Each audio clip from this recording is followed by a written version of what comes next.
मसीह यीशु के पवित्र और सामर्थी नाम में आपका स्वागत है। यह वीडियो एक साधारण व्यक्ति के दर्शी बनने के सफर, अनुभव और रहस्यों का खुलासा करता है। इस पुस्तक में बताई गई कई शिक्षाओं को हम अपने जीवन में लागू कर सकते हैं, जो हमें दर्शन के वरदान की प्राप्ति में सहायता कर सकते हैं। हमने इस वीडियो को 2 भागों में बनाया है। कृपया दोनों भागों को अवश्य देखें। मेरा विश्वास है कि इससे आपको आत्मिक लाभ अवश्य मिलेगा। आपसे अनुरोध है कि इस वीडियो को अधिक से अधिक शेयर करें, ताकि मसीही जगत में दर्शन के वरदान के खुलासे में हमारी सहायता हो सके। पहला कदम, नया जन्म का अनुभव, फिर आत्मा से भर जाना। मेरे लिए नया जन्म का अनुभव बहुत ही छिछला या कोई खास नहीं था। मैं किसी के व्यक्तिगत अनुभव की आलोचना नहीं कर रहा हूं, बस मैं अपने व्यक्तिगत अनुभवों को आपके सामने रखना चाहता हूं कि मेरे साथ क्या हुआ और मैं कैसे दर्शी बन गया। मेरा आपसे नम्र निवेदन है कि आप इस वीडियो को शुरू से अंत तक अवश्य देखें। यदि आपके पास पर्याप्त समय नहीं है तो आप इस वीडियो को बाद में देखें, लेकिन पूरा देखें। चलिए आगे बढ़ते हैं।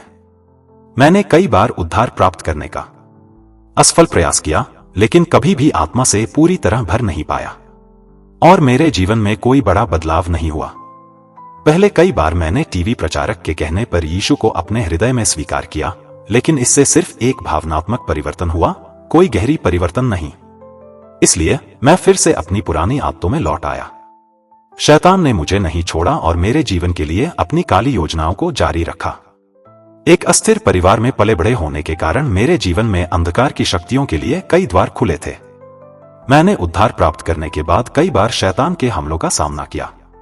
उदाहरण के लिए, एक रात जब मैंने फिर से यीशु को अपनाया तो मुझे लगा जैसे मेरा गला घुट रहा है और मैंने दुश्मन को यह कहते हुए सुना, तुम्हें उस नाम का उच्चारण नहीं करना चाहिए। मैं सोच रहा था, कौन सा नाम? फिर मुझे याद आया और मैंने कहा, यीशु, यीशु, और उसी क्षण सब कुछ टूट गया। यह सब मेरी मिडिल स्कूल और हाई स्कूल के शुरुआती वर्षों में हो रहा था। 2 या 3 बार उद्धार पाने की कोशिश करने और शैतान के इन हमलों का सामना करने के बाद मैंने उद्धार पाने या किसी भी चर्च की गतिविधियों में भाग लेने का प्रयास छोड़ दिया। इसके बाद मेरा जीवन विद्रोह, नशे और अपराध में चला गया। मैं प्रभु को नहीं ढूंढ रहा था जब उन्होंने मुझे पाया। वास्तव में मैं अपने पापमय जीवन में खुश था। मैं एक बड़ी महिला के साथ रह रहा था और ड्रग्स ले रहा था और मुझे बदलाव की कोई जरूरत महसूस नहीं हुई। फिर मैं हाई स्कूल के एक पुराने दोस्त से मिला। उसने पूरी तरह से उद्धार पाया था और शादी भी कर ली थी। हाँ, जेम्स ने शादी कर ली थी। मैं विश्वास नहीं कर सकता था कि जो आदमी किसी भी महिला को पा सकता था, उसने एक पत्नी पाली। उसने मुझे चर्च में आमंत्रित किया। मैंने हाँ कहा, लेकिन सच में जाने की योजना नहीं थी। मैं सिर्फ बातचीत को खत्म करने के लिए हाँ कह रहा था। उसने मुझसे कुछ और बार पूछा। अंत में मैंने उससे अपना पीछा छुड़ाने के लिए हाँ कह दिया। मैं हमेशा स्थानीय बैप्टिस्ट चर्च जाया करता था, जो मेरे घर के करीब ही था। जब मैं जेम्स के साथ उस चर्च में पहुंचा तो पाया कि वहां वे जोरदार संगीत बजाते हैं और हर कोई कमरे के चारों ओर दौड़ता रहता है, जैसे कोई उनका पीछा कर रहा हो। पीछे मुड़कर देखने पर मुझे यह एहसास हुआ कि इन लोगों के अंदर कुछ था जो मेरे पास नहीं था।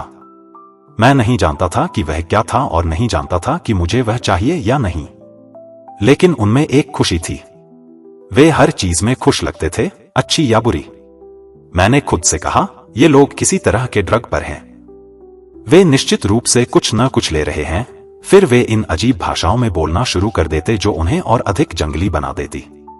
फिर एक बहुत जोर से इस अजीब गैर अंग्रेजी भाषा में बोलता और दूसरा अंग्रेजी में बोलना शुरू कर देता, जो अभी कहा गया था उसकी व्याख्या करता।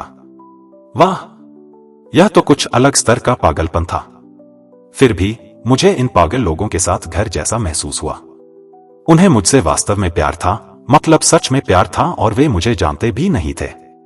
मैं अपनी कुर्सी पर बैठा तेज संगीत सुन रहा था और यह सब दौड़ भाग देख रहा था, जब मैंने अपने सिर में एक आवाज सुनी जिसने कहा, तुम बैठ क्यों रहे हो? कम से कम तुम संगीत पर तालियां तो बजा सकते हो। इसलिए मैं खड़ा हुआ और संगीत पर तालियां बजाने लगा। फिर अचानक कुछ मुझे पकड़ लिया। मैं ताली बजाना बंद नहीं कर पाया और मेरे पैर ऊंचे ऊंचे कूदने लगे। तभी मैं जल्दी से बैठ गया और कुर्सी पकड़कर कहा, हे प्रभु, मुझे यहाँ फर्श पर मत गिराना और इन लोगों के सामने मुझे शर्मिंदा मत करना। पवित्र आत्मा मुझसे दूर हो गया। उस समय मुझे पवित्र आत्मा के बारे में कुछ भी पता नहीं था। मैं बस डरता था कि कुछ मुझ पर नियंत्रण पा लेगा और मुझे उन पागल लोगों की तरह व्यवहार कराएगा। उस समय मैंने महसूस किया कि मैं अपना आत्मनियंत्रण खो रहा था। मैं उठकर चर्च के पिछले दरवाजे की ओर भागा। बाहर आकर देखा कि बारिश हो रही थी। फिर मैंने वह धीमी आवाज सुनी जो कह रही थी, तुम कहां जा रहे हो? तुम्हें कहां जाना है? क्या तुमने नहीं कहा था कि मुझे साबित करो? मैं हमेशा कहता था, परमेश्वर को मुझे साबित करना होगा, इसलिए मैं वापस चर्च में चला गया और पीछे की पंक्ति में बैठ गया। मैंने कुछ ऐसी सच्चाई का सामना किया जिसे मैं संभालने के लिए तैयार नहीं था। मैंने यह शब्द कई बार सुने, तुमने मुझे साबित करने के लिए कहा था। परमेश्वर का शुक्र है, वह अभी भी हमारे साथ है। चर्च सेवा आखिरकार समाप्त हो गई और घर जाने का समय हो गया। मैंने कभी वापस न आने का निर्णय कर लिया। मैंने घर जाकर लोगों से कहा कि उस चर्च में मत जाओ, वहां कुछ ऐसा है जो तुम पर कूद जाएगा। मुझे पवित्र आत्मा या उसकी शक्ति के बारे में कुछ नहीं पता था। अनजाने में मैं उसकी शक्ति के खिलाफ बोल रहा था। शुक्र है परमेश्वर की दया और अनुग्रह के लिए। हमारे यहां एक पुरानी कहावत है, ईश्वर बच्चों और मूर्खों को खोजता है। ज्ञान के वचन का वरदान के साथ मेरी पहली अनुभव। एक दिन मैं पड़ोस से गुजर रहा था जब मैंने एक आवाज सुनी, ब्रदर रिकी। ब्रदर रिकी कौन है? मैंने अपने आप से कहा। मैंने देखा कि वह आवाज एक लड़की की थी जो समाचार पत्र फेंक रही थी। हाय ब्रदर रिकी, तुम कहां थे? हम तुम्हें चर्च में याद कर रहे हैं। ओह परमेश्वर, वह उन पागल लोगों में से एक है। मैंने कहा, हाय, मैं बपतिस्मा लिया हुआ हूं। फिर उसने कहा, नहीं, प्रभु ने मुझे यह सब बताने के लिए नहीं कहा। फिर उसने मुझे बताया, प्रभु ने मुझे तुम्हें इस महिला के साथ देखा। उसने सब कुछ विस्तार से बताया। मैं हैरान था, डर गया और उत्साहित भी। उन्होंने कहा कि तुम्हें यह सब बंद करना चाहिए। परमेश्वर तुमसे प्यार करते हैं। और वह अपनी साइकिल पर चली गई। मैं वहीं खड़ा था, हैरान, यह सब क्या हुआ? उसे यह सब कैसे पता था? फिर वही धीमी आवाज मेरे सिर में फिर से आई, तुमने मुझे साबित करने के लिए कहा था। अब मैं अविश्वास करना चाहता था, लेकिन कर नहीं सका। कुछ हो रहा था, एक अलग स्तर पर। मैं घर आया और उस बड़ी महिला से झगड़ा शुरू कर दिया। मैंने उससे पूछा, क्या तुमने आज किसी को घर में आने दिया था? मैंने एक छोटी लड़की से मुलाकात की जिसने आज हमारे सारे निजी मामलों के बारे में मुझे बताया। उसने कहा, आज कोई भी घर में नहीं आया है। और कौन सी छोटी लड़की? क्या तुम पागल हो? कुछ रातों बाद भी मैं उसी महिला के साथ रह रहा था, क्योंकि मैं उसे छोड़ना नहीं चाहता था। फिर भी मुझे अंदर से एक मजबूत अनुभव हो रहा था, जिसे बचाया जाना चाहिए, वापस चर्च जाना चाहिए और देखना चाहिए कि यह सब असली है या मैं पागल हो रहा हूं। वह धीमी आवाज अब मुझे बार बार सुनाई देने लगी। मेरे पुराने दोस्त जेम्स, जिसने मुझे चर्च में आमंत्रित किया था, रोज मेरी मां के घर आ रहा था। कुछ दिनों बाद उसे महिला के साथ रहते हुए मेरे अंदर अब शांति महसूस नहीं हो रही थी। सालों बाद मैंने कुछ चीजें सीखी। परमेश्वर किसी खास लोगों की तलाश में नहीं है। हम सभी उसकी नजर में समान हैं और वह हम सभी से एक समान प्यार करता है। वह निराश्रित लोगों पर खास ध्यान देता है। वह जानता है कि तुम्हारा ध्यान कैसे खींचना है और तुम्हें अपने लिए उत्सुक कैसे बनाना है। मैं सच्चाई को जानने के लिए बहुत ही बेताब हो गया। बेताबी तुम्हें उसकी उपस्थिति में जल्दी ले आती है। सारी जिंदगी मैं यह जानना चाहता था कि परमेश्वर असली है या कोई मजाक। अब वह यहां था, मुझे आमंत्रित कर रहा था, आओ और इन पागल लोगों के साथ बाहर रहो। मेरे तरीके से आओ, अपने तरीके से नहीं, बेटा। उस रात पुरानी लड़की से बहस के बाद मैंने फोन उठाया और जेम्स को बुलाया। मैंने उसे अपनी मां के घर के सामने मिलने के लिए कहा। वह सहमत हो गया और लगभग रात 12:30 बजे वह आया। हम उसके अपार्टमेंट गए। जेम्स ने मुझे उद्धार की प्रार्थना करवाई। मैंने यह पहले भी टीवी प्रचारकों के साथ किया था। फिर उसने मुझसे पूछा, क्या तुम पवित्र आत्मा चाहते हो? मैंने पूछा, यह क्या है? उसने मुझे बताया कि पवित्र आत्मा हमारा शिक्षक, सहायक और मार्गदर्शक है। यह परमेश्वर का आत्मा है जो तुम्हें संभाल सकता है। मैंने कहा, हां, मुझे जितना मिल सकता है उतना चाहिए। उसने फिर मेरे सिर पर हाथ रखा। इस क्षण में मेरा मन हर तरफ दौड़ रहा था। तर्कसंगत मन जोर से कह रहा था, अगर तुम यह करते हो तो तुम इन लोगों से भी ज्यादा पागल हो। तुम रात में कहां रहोगे? तुम यहां नहीं रह सकते। क्या तुम पुरानी लड़की के पास वापस जा रहे हो? तुम्हारी मां तुम्हें अपने साथ रहने नहीं देगी। तुम 3 साल से वहां नहीं गए हो। मूर्ख, अब तुम कहां जा रहे हो? मैंने उसकी प्रार्थना नहीं सुनी, बस सुना, तुम्हें मिल गया, पवित्र आत्मा तुम्हें मिल गया। यह मत सोचो कि मैं पवित्र आत्मा की महिमा को कम कर रहा हूं, बस सच बता रहा हूं कि क्या हुआ। उस समय मुझे अन्य भाषा नहीं मिली, वह बाद में मुझे मिली। प्रभु का अपना तरीका होता है जो वह हमसे चाहता है। मैंने जेम्स से कहा कि वह मुझे मेरी मां के घर ले जाए। वह मुझे ले गया।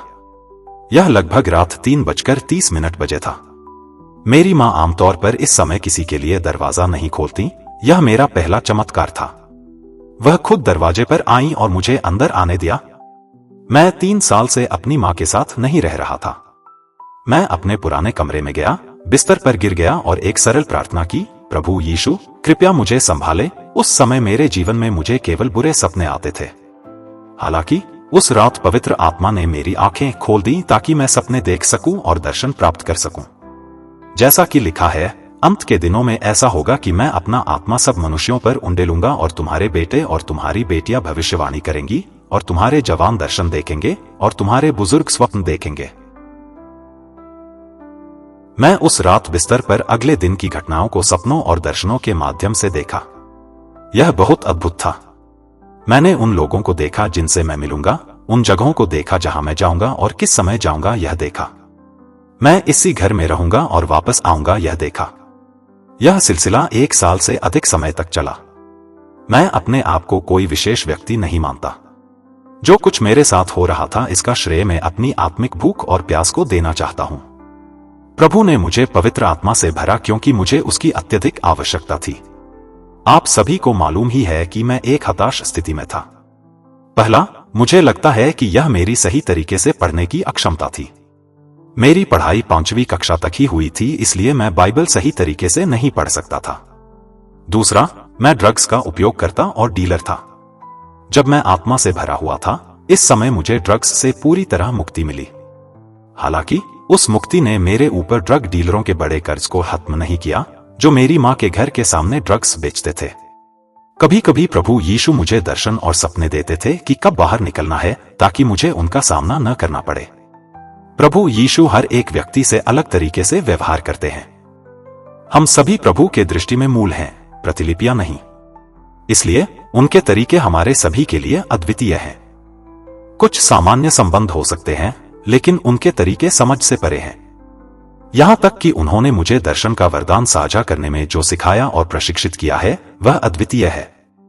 उनकी विशिष्टता की बात करें तो वह युवती जिसने मुझे मेरी पहली भविष्यवाणी दी थी, वह 4 साल बाद मेरी पत्नी बन गई। अब 29 साल हो गए।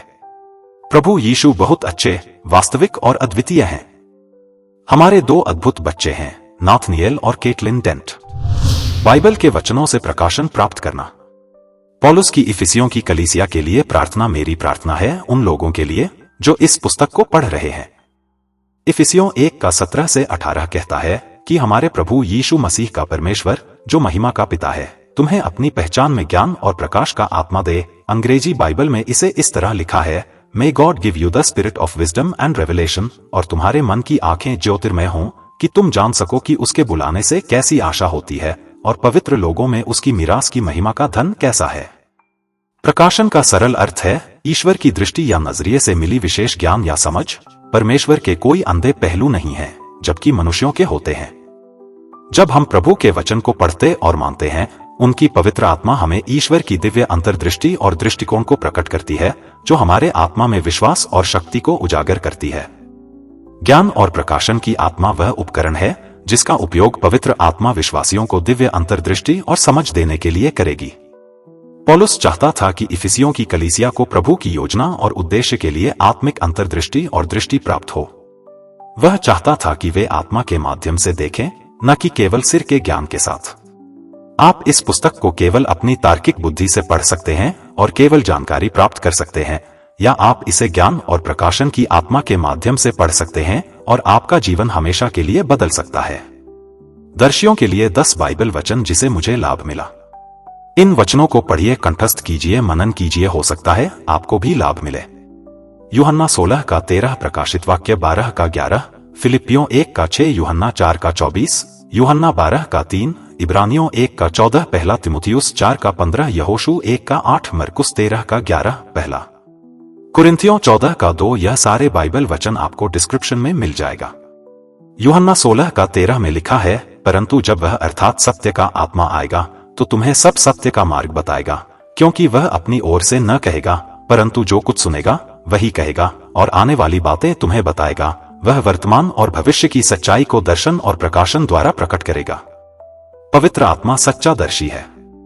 उसका एक कार्य हमें विश्वासियों को सच्चाई प्रकट करना है। जब मैंने इस महिमामयी सच्चाई की खोज की कि वह सत्य की आत्मा केवल एक गर्माहट नहीं है कि उसके पास मेरे लिए अंदरूनी जानकारी है, ऐसी चीजें जो मैं उसके प्रकट किए बिना जान नहीं सकता, अब वह मुझे कैसे दिखाएगा?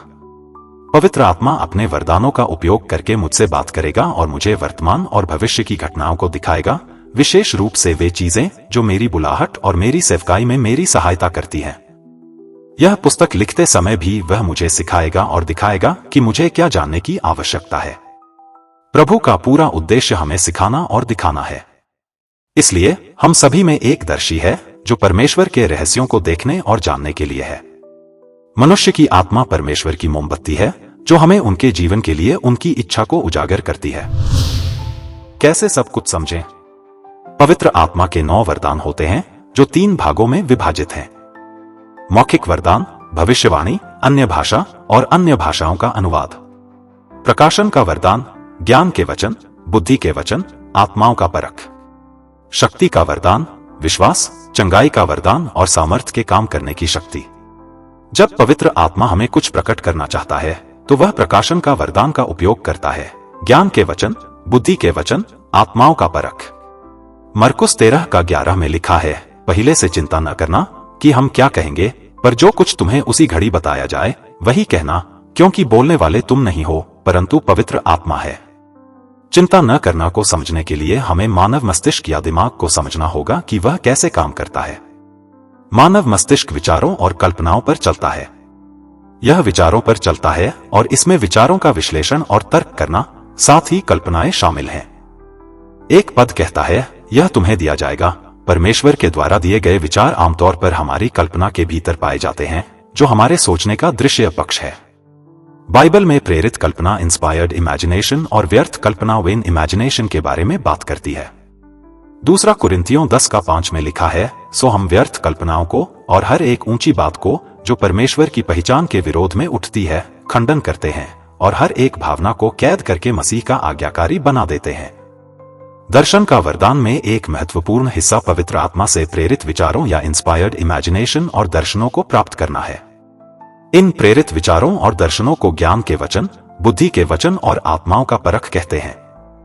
ये आपको अतीत, वर्तमान और भविष्य की परिस्थितियों के बारे में जानकारी देने में मदद करते हैं। आसान भाषा में कहें तो इस वरदान के माध्यम से आपको ऐसी सूचनाएं और दर्शन मिलते हैं जो सामान्यतः आपको ज्ञात नहीं होती, जिससे आप यह समझ पाते हैं कि आगे क्या होने वाला है या आपको क्या करना चाहिए। मानव मस्तिष्क के 2 हिस्से होते हैं। मानव मस्तिष्क के 2 हिस्से होते हैं, एक रचनात्मक, कल्पनाशील पक्ष क्रिएटिव एंड इमेजिनेटिव साइड और एक तर्कसंगत, तर्कशील पक्ष रीजनिंग साइड।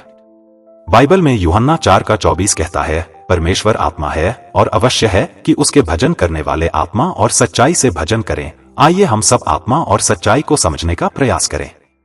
मेरा निवेदन है, इसे बहुत ध्यान से समझने का प्रयास करें, अपना ध्यान वीडियो से हटने ना दें।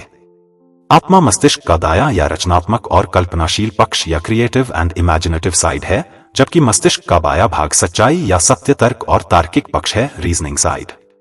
अधिकांश धार्मिक लोग आध्यात्मिक पक्ष की तुलना में सत्य को प्राथमिकता देते हैं।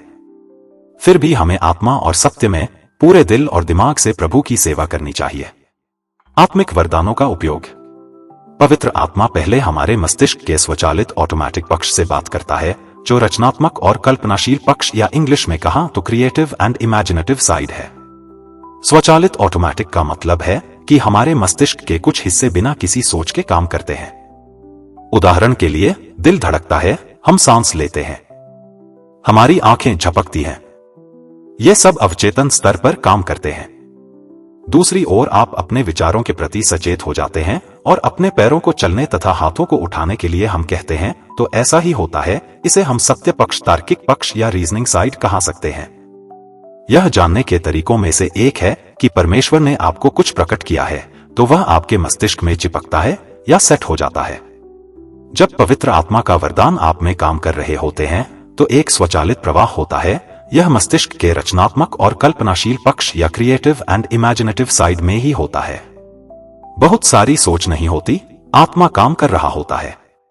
सब कुछ हो जाने के बाद मस्तिष्क का दूसरा भाग, तर्कशील पक्ष, रीजनिंग साइड, सत्य को स्वीकार करता है। ज्ञान के वचन का उदाहरण। एक महिला की गवाही। मैं एक स्थान पर प्रचार कर रहा था। मैंने प्रभु से लोगों के लिए भविष्यवाणी के शब्द देने को कहा। जब एक महिला मेरे पास आई तो मैंने आत्मा में देखना शुरू किया और उसे अपने बगल में 2 छोटे बच्चों के साथ खड़ा देखा। मैंने कहना शुरू किया, मैं देख रहा हूं कि आप खड़े हैं और आपके बगल में 2 बच्चे खड़े हैं। वह रोने लगी। मुझे नहीं पता था, लेकिन प्रभु जानते थे कि वह एक आदमी से सगाई कर रही थी जिसके 2 छोटे बच्चे थे। वह जानना चाहती थी कि क्या उसे उससे शादी करनी चाहिए या नहीं। जब हम उसे सेवा कर रहे थे तो मैंने कहा, ये आपके बच्चे हैं, बिना यह जाने कि उसके पास कोई बच्चे हैं या नहीं। हालांकि प्रभु जानते थे कि उसे क्या सुनने की जरूरत थी। आमीन। प्रकाशन प्राप्त करने के 3 चरण। विश्वास का चरण, वचन पर विश्वास करना। याकूब 2:19 में कहा गया है, दुष्टात्माएं भी विश्वास करते हैं और थरथराते हैं। जब हम यीशु को अपना उद्धारकर्ता के रूप में ग्रहण करते हैं, हमारा विश्वास दुष्ट आत्माओं से कहीं बढ़कर हो जाता है या पहला स्तर है। जानने का चरण। जब हम पवित्र आत्मा का अभिषेक प्राप्त करते हैं, हम प्रभु को जानने लगते हैं और वचन की सत्यता को समझने लगते हैं। हमारा प्रभु के साथ व्यक्तिगत अनुभव और संबंध स्थापित हो जाता है। आराम का चरण। इस चरण में हमें पूर्ण आश्वासन प्राप्त होता है। जब प्रभु हमें कुछ प्रकाशन देते हैं और वह सत्य हो जाता है तो हम आराम के चरण में प्रवेश कर चुके होते हैं। यहां पर हमें कुछ करने की आवश्यकता नहीं होती है, सब कुछ प्रभु के हाथों में होता है और हम प्रभु के कार्यों को होता हुआ देखते हैं। प्रभु की चीजों में गहराई से बढ़ने की एक प्रक्रिया है। यह तुरंत नहीं हो सकता। यह प्रेरित विचारों, प्रेरित छवियों और रीमा क्षणों का निर्माण और गठन है जो निर्धारित करता है कि हम प्रभु के राज्य में कितनी दूर बढ़ेंगे और जाएंगे। हम सभी तुरंत गहरे प्रकाशनों और स्वर्गीय दर्शनों के लिए नहीं लिए जाते हैं, फिर भी हम सभी इन अनुभवों में विकसित और बढ़ सकते हैं। हम अंश अंश करके मसीह में आत्मिक रूप से बढ़ते और विकसित होते जाते हैं। प्रभु के साथ प्रत्येक व्यक्ति की यात्रा अद्वितीय होती है। सीखते रहो, बढ़ते रहो और उसके बारे में अधिक अनुभव करते रहो। यह पुस्तक आपका मार्गदर्शन करने और आपको एक दर्शी के रूप में विकसित करने में मदद करने का लक्ष्य रखती है, पवित्र आत्मा के वरदानों को समझने और उपयोग करने के लिए। चलते रहो और बढ़ते रहो। स्मरण अभ्यास, मेमोरी एक्टिवेशन एक्सरसाइज। ऊपर बताए गए 10 बाइबल वचनों को याद करें ताकि आप और अधिक देखने के लिए अपने दिल को खोल सकें। उद्धरण के लिए यूहन्ना 16:13, परंतु जब वह अर्थात सत्य का आत्मा आएगा तो तुम्हें सब सत्य का मार्ग बताएगा, क्योंकि वह अपनी ओर से न कहेगा, परंतु जो कुछ सुनेगा वही कहेगा और आने वाली बातें तुम्हें बताएगा। आने वाली बातें अर्थात रीमा तुम्हें बताएगा। यदि आप यूहन्ना 16:13 को याद करते हैं तो अपने ध्यान को आने वाली बातें तुम्हें बताएगा पर केंद्रित करें। मैं चाहता हूं कि आप केवल शब्दों के बारे में नहीं सोचें, बल्कि अपनी कल्पना में जाएं और देखें कि पवित्र आत्मा आपका ध्यान किस पर या किस ओर केंद्रित कर रहा है। जिस तरह से आत्मा आपके लिए नई दृष्टि या विजन और प्रकाशन खोलना शुरू करेगा, वह आपको आश्चर्यचकित कर देगा। यह एक रहस्योद्घाटन बन जाएगा जो आपको विश्वास करने से लेकर इस अद्भुत सत्य को जानने तक ले जाएगा। प्रियो, यहां पर हमारा पहला भाग समाप्त होता है। मेरा आपसे निवेदन है कि आप दूसरे भाग की प्रतीक्षा करें और उसे अवश्य देखें। मैं चाहता हूं कि आप इस वीडियो को 2-3 बार सुनने का प्रयास करें ताकि आप ज्यादा से ज्यादा समझ सकें। मैं आपसे आज एक विशेष निवेदन करता हूं कि हो सके तो आप हमें आर्थिक रूप से भी सहयोग करें ताकि यह वीडियो ज्यादा से ज्यादा लोगों तक पहुंचाया जा सके। स्क्रीन पर जो QR कोड आ रहा है, इस पर आप स्कैन कर हमें आर्थिक रूप से सहयोग कर सकते हैं। प्रभु आपको आशीष दे और आप आत्मिक उन्नतियों को प्राप्त करते चले जाएं। धन्यवाद।